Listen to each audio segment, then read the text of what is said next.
ఇదంతా ప్రాసెస్ ఒక మనిషి మరణించిన తర్వాత 12 రోజులు చేస్తారు.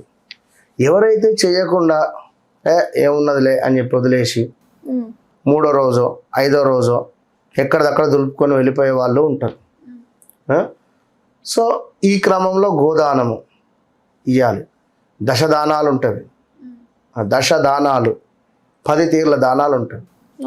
అందులో గొడుగు వస్తుంది, చెప్పులు వస్తవి, కర్ర వస్తుంది, దీపం వస్తుంది, బట్టలు వస్తవి, అదేవిధంగా బంగారం వస్తుంది, భూమి వస్తుంది, గోవు వస్తుంది.